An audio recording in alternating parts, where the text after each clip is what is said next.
I solo no-filled 100 games, and this is what happened.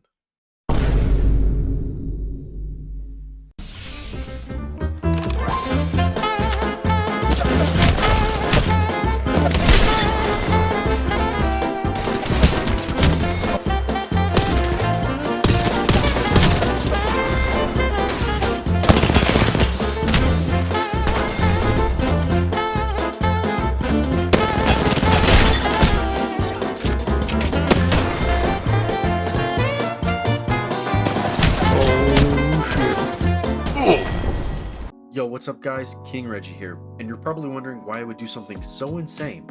Well, I did it because I like the pain. But really, I do this channel to be a beacon of hope for the average gamer, so that you can laugh at my pain and learn from my struggles. And above all, I do this channel to help you find ways to improve your own game and become a better Apex Legends player.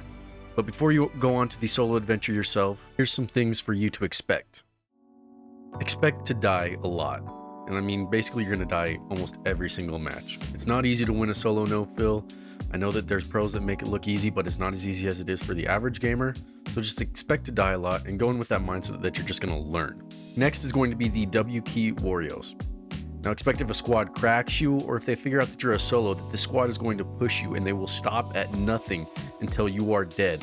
So you need to play with that sense of urgency when you're playing solo and make sure that you either have an escape route or you are able to 1v1 every single fight and isolate your enemies.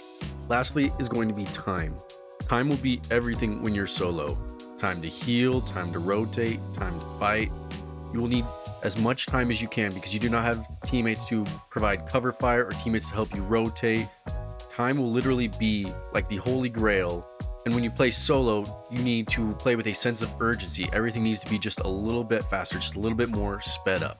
But don't be scared to try, because I'm giving you 3 things that I came away with to make sure that you're prepared when you drop. The first thing I can give you is going to be practice. Now you're probably already groaning at hearing the word practice. But what I quickly learned when I jumped in solo is that my whole game needed a lot of practice. A lot of practice. Apex is a game of speed, and someone like Aceu or Fade, they run at the speed of a Lamborghini, whereas I run at the speed of a Ford Taurus. I go 0 to 60 in probably about 6 seconds, maybe 10 seconds. But either way, those guys are outliers, but they didn't get there without practicing their craft, and neither will you.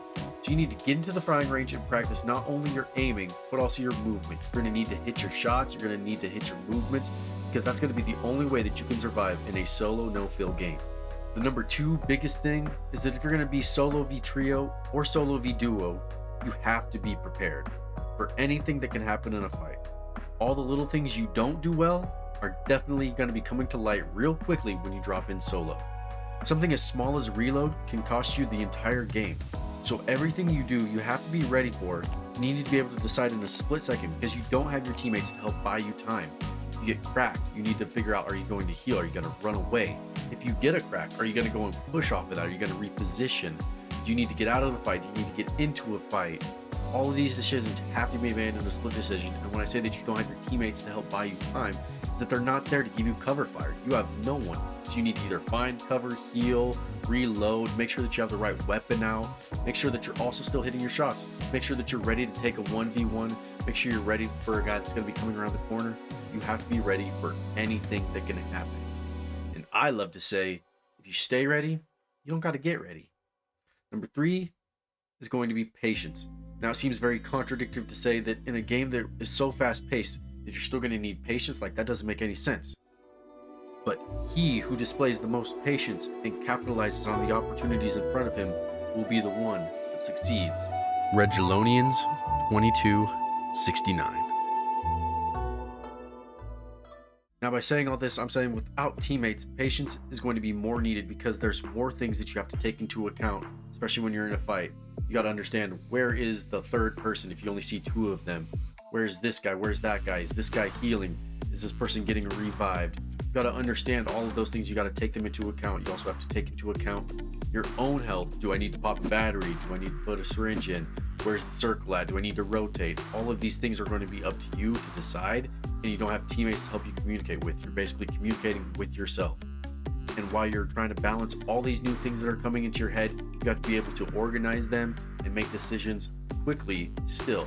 But the patience that you need has to be displayed so that you can make these decisions very fast. Now, I say all this to then say, while you're being patient, still don't be afraid to take some risks. Now, make these risks calculated if you can, but nonetheless, you want to take some risks. Especially all of your favorite streamers, they take risks in almost any fight that they're having. They might take a risky peek, or they might take a risky shot or risky movement to try and have it pay off for them. Because you're not really going to win any game of Apex if you don't take some risk. You have to put yourself out there just a little bit. And if you fail, don't be too tied to the outcome of it, because you're already behind everything. You have no teammate. You're already at a disadvantage. So if you lose, it is very likely that you are going to lose. So with this, you still want to just take some risks, put yourself out there. You lose, just go right into the next game. Don't even worry about it. Short-term memory. Above all, I wanted to learn if playing solo really does help improve your game. And honestly, it does. These three things are a big reason as to why I either won or I lost a fight, and that's why I'm really giving you these tips in this video.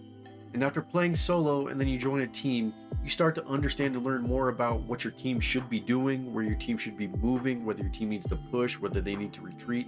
You understand more of those different concepts and nuances in fights when you play solo, and you take that knowledge you have solo into a team setting. Now, would I recommend playing 100 solo no-fill games? In a way, I would recommend it, but also I would also not recommend it if you care about your mental health at all. But again, if you enjoyed this video, please give it a thumbs up, and don't forget to subscribe to the channel, and I'll see you guys all in the next one. Peace.